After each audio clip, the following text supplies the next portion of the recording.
Welcome to the PoPolitickin show. Founded in 2008, PoPolitickin is a hip-hop meets self-help brand. With each interview, we teach the babies and share success secrets with you, the listener.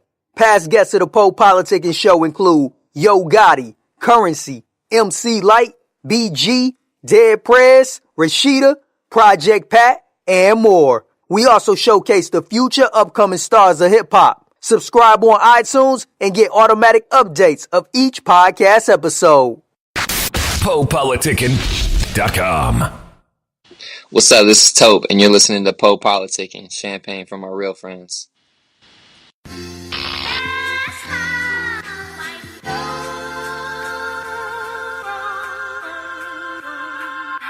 Check.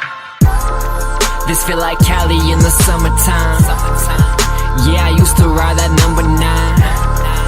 Now I'm trying to get my numbers right. I write a song and catch another flight. I'm headed home for a week though. You want a net like a free throw. I show respect, that's the G code. Paid in full on my Rico. Jordan 1 and some denim jeans. Frontin' hard, that's a penalty. I just do it, come no energy. I swear I know that's how it's meant for me. I know that path in the same way where you know you can say like, well, it must be hard. Why don't you try this? I look at it the opposite way. Like I know where that ends up. That's how I know I be the one though. Teaching lessons over drums though. That's how you know I always kept it real. I got the money, never sweat the deal. That's how you know I'm down to represent. Say it loud, fuck the president. That's how you know I really came up. You still riding with your chain tucked. That's how I know you might be fake as hell. Fall back, you gotta take the L. And that's how you know I did it though.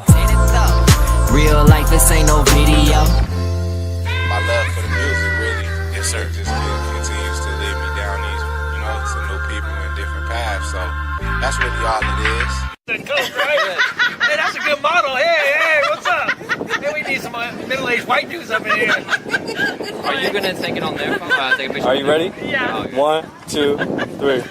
Just kidding, that was a video. That's how I know, that's how I know, that's how I know now. That's how I know, that's how I know, that's how I know now. That's how I know, that's how I know, that's how I know now. And if it go down, we got that 4 pound. That's how I know, that's how I know, that's how I know now. That's how I know, that's how I know, that's how I know now. That's how I know, that's how I know, that's how I know now. And if it go down, we got that 4 pound. Money on the daily, that's all I know. Bad bitches tryna page me, that's all I know. Top down in my Mercedes, that's all I know. Swear to God I'm going crazy, that's all I know. That's all I know, I swear to God. About the work, it's a lot more work than praise. It's a lot more dark days and good days, but if you can make it through, just like anything, I imagine anything is like that. Yeah, especially if you want music. Exactly. So I imagine anything is like that, but now, man, I can't lie, it's real good. Hell it's yeah. real good. Now But that's because you put the road exactly. work in. You know what I'm saying?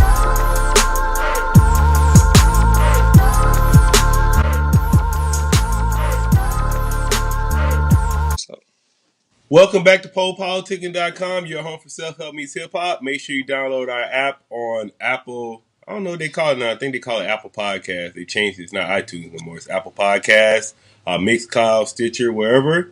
I'm now politicking my homie Tope. How you doing, bro? I'm good, man. How are you? I'm great, man. So I want you to talk about your background a little bit. Let us know your hometown, where you're from. I'm originally from Portland, Oregon. I live down here in Oakland, California now, but yeah, born and raised in Portland for about, I moved like 2 years ago.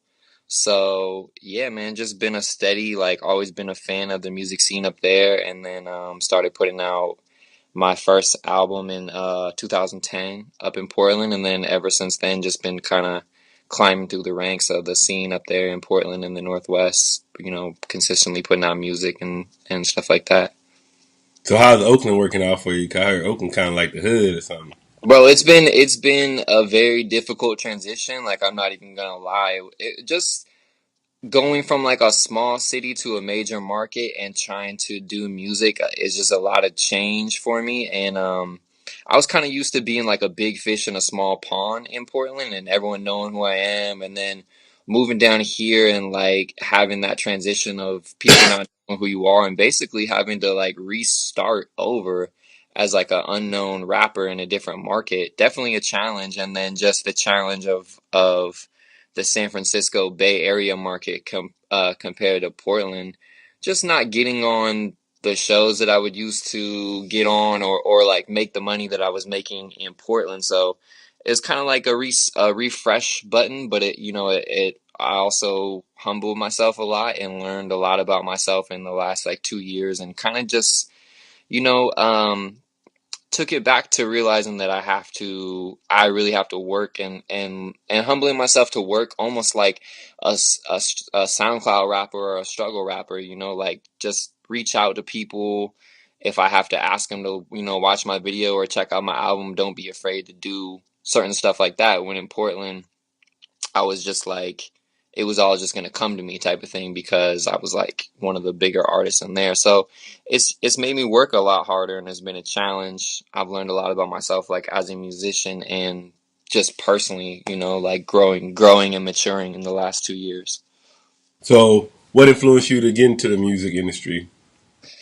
Man, I think it's something like in my family blood. Like I come from like a really strong line of musicians. Like everyone in my family plays 2 to 3 instruments, and my mom was like a professional ballet dancer, and my family's just like super creative. But me and my sister were kind of like not so much the black sheep, but my mom just didn't have the money that the rest of my family did to put us in like lessons and stuff like that. So I was really late into getting into music, but I was always a fan, like was always just crazy. Music was always like part of my life, but I was way more into sports until probably like my junior year in high school. And once I got cut from my basketball team, I kind of found music as a hobby. And then when I was 19, my mom passed away, and it was just kind of like something that I used as like a therapy thing, like the first couple months, the only thing I could really do to not think about that, because my mom, she just passed away one day. Well, she had a drug addiction, but she just died like, out of the blue. So it was really a tragic thing. And for the first few months, the only thing I could really do to not think about that was make beats or do music. So after that, I just really started to kind of take it serious, like, because my mom had always really influenced me to do music. And, even if I would just show her like a little mess around song, she really encouraged me to pursue that if that's what I wanted to do. So I don't know, that was kind of like a turning point in my life where I was like, man, maybe this is something I want to do more professionally or take it more serious type of thing. So that was really kind of my early motivation. And who would you say your top 5 favorite rappers are?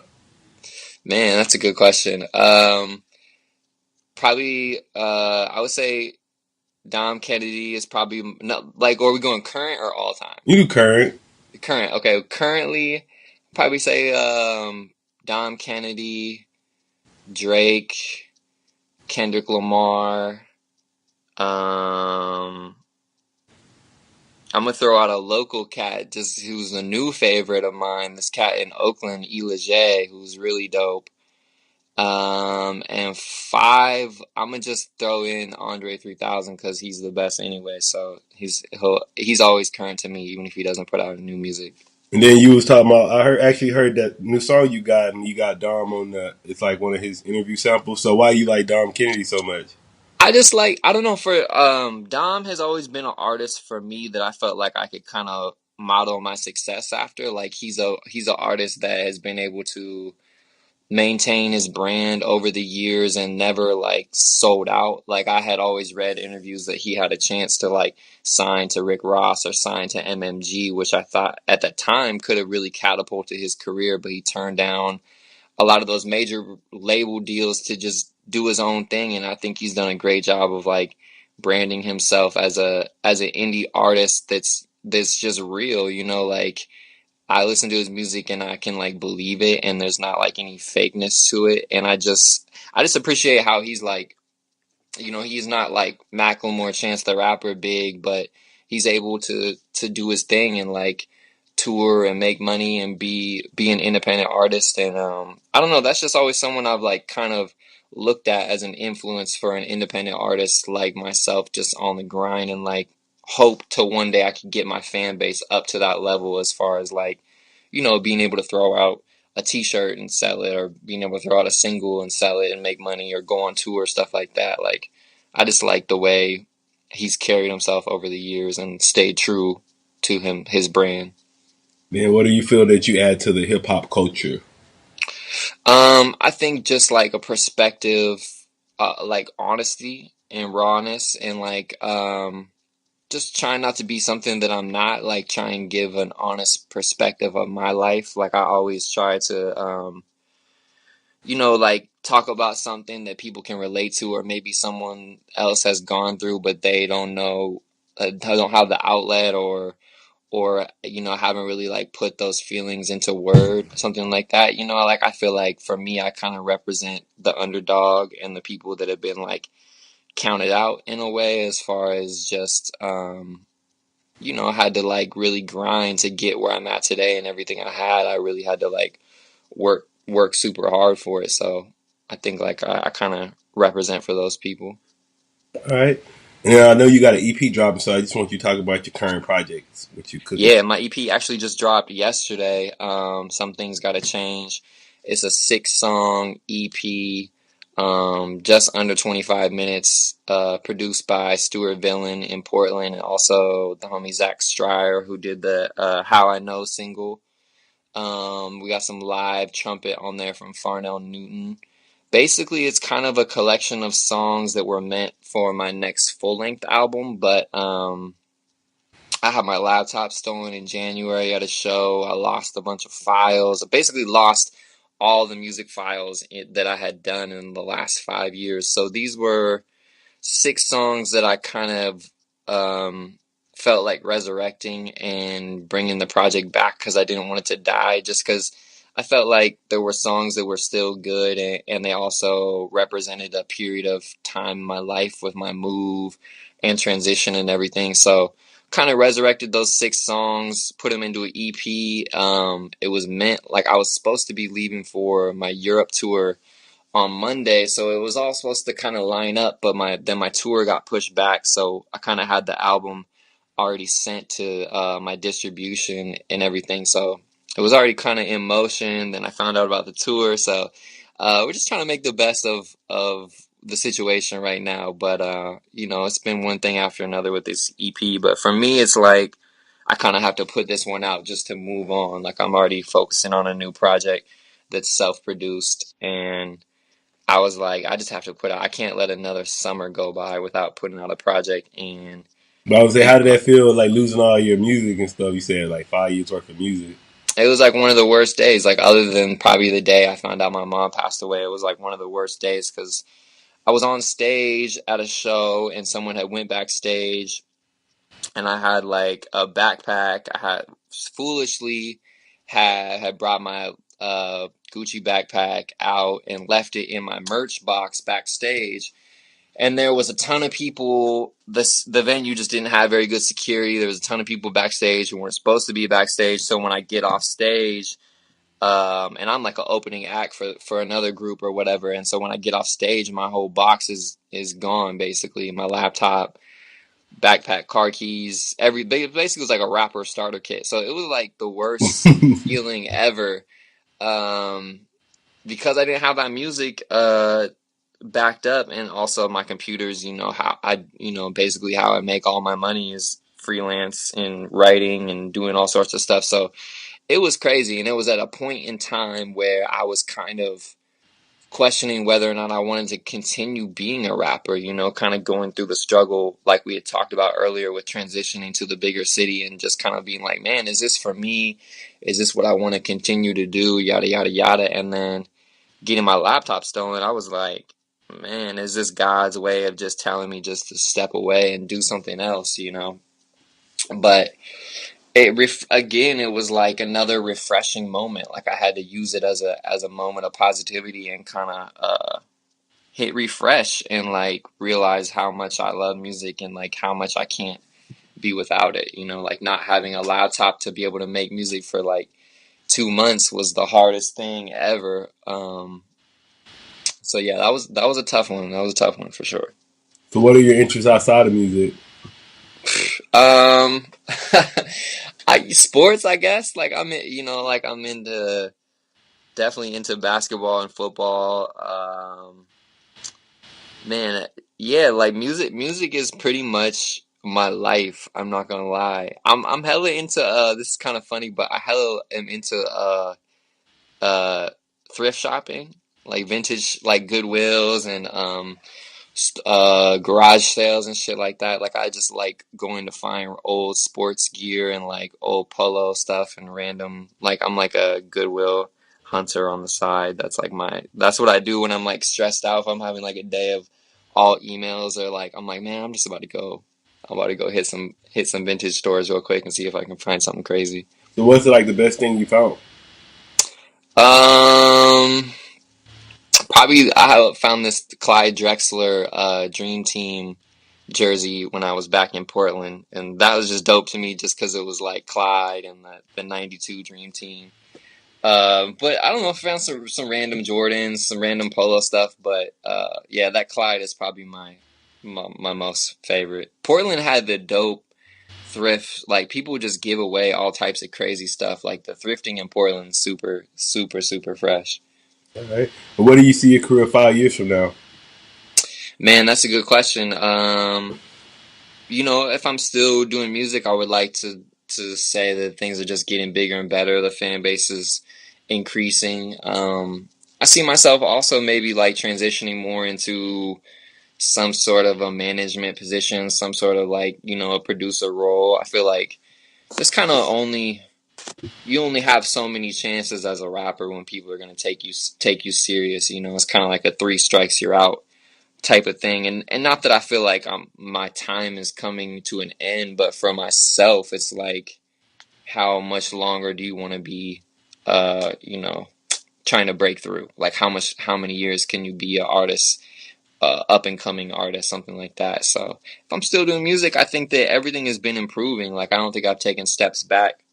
But I also see the need, and I see the void in the management position for a lot of artists I know, because a lot of artists are dope, but they don't know what they're doing, basically. Yeah. I would say, what is your definition of breaking through? Like, what is that to I think just having like a national audience, being able to fund all your endeavors as far as like shooting music videos and being able to put out creative stuff, being able to tour. I think maybe just having a fan base that sustains your art, that where you're able to put out things and make money and reinvest in yourself from your art, and being on those national audiences, whether it's playing festivals, touring across the country, or being on some national publications, just elevating it. I think right now I'm kind of in this weird transition spot from like, I'm trying to make the jump from a local rapper to like a national rapper, like one that's bigger on a national scale. And it's a hard transition to make, because it's easy to be a big dog in your city, but then can you do it in another city? Like I could sell out a show in Portland, but can I sell out a show in Austin, Texas? Like that's the real measure to me, is like, it's easy to be popping in your hometown. If you rap and you're not popping in your hometown, there's a problem. It's like whether or not you can go do it outside of your city. If you get off the plane and people know who you are outside of your town, that's like the success to me. So that's what I've been working on. It's been hard. It's been a challenge for sure. What advice would you give to a new artist? Have thick skin. Don't take things personal. Don't come into the industry looking for other people to like, give you something that you're missing, like love. Like you have to love yourself before you come in the industry, because people are going to try and tear you down and tell you that you can't do it at every corner. There's gonna be doubters at every corner and every step of the way. So if you put on blinders, believe in yourself, and love your music and love yourself, then you're one step ahead. Because a lot of people start to lose when they start to doubt themselves and when they start to listen to the haters. And that's speaking from my own personal experiences. Like, if you can put on blinders, not pay attention, and just go for it, good things are going to happen. But when you start slowing down, when you start listening to what the naysayers have to say, that's when you let that negativity creep into your mind. So have thick skin, don't take things personal, and just keep going for your goal if you really believe in yourself and your music. All right, and I want you to share a life hack with us. So something you use in your life that helps it out dramatically. People might not know about. Honesty, man. Just honesty is the best policy. Try and be as clear and as honest as you can with people. And if you can't say something, just say no. Like, whatever it is, with music, with relationships, with your job, it's like honesty wins. That's one thing I've just, had to learn the hard way, mainly with like relationships in my life, with like the women in my life. Just be honest. Like, and most of the time it's going to make everything easier. But with music too, like, there's a lot of people that do things they don't really want to do, and it makes it bad for people in the end. It's like, if you're just honest with yourself from the jump, no, I don't want to jump on this song, I don't want to do this verse, then it's going to make it easier for everyone in the long run. But if you're like, oh yeah, let's do it, but you don't really want to do it, it just ends up hurting everyone else. Everyone else gets hurt by like people not being honest. So, All right, what would you like to say to all your fans, people that have been supporting your career so far? man, shout out to every single one of my fans out there, supporters. Like, I don't have the biggest fan base, but I have some really dedicated fans. A couple people who have been rocking with me for like, 8 or 9 years, which is crazy to say, but just thank you to anyone out there that's ever taken the time to help me get one step further in my career, or taking the time to listen to my music or blog my music or interview me, whatever. Like, that, all that stuff matters and is like important to me. Like, I will never be one of those artists that's too big to say thank you. Like, I really try and take the time to connect and like say thank you to everyone, and make sure that they know that they're appreciated, because that stuff means a lot. I don't know if I can cuss on this. But Yeah, you can cuss. You good. that means a lot, especially for an artist in my position. Like, man, the shares and the organicness, that's the most important thing to me, more important than like, any sort of blog or check or anything like that. Just that people, are connected and feel good about the music. And is social media important to you?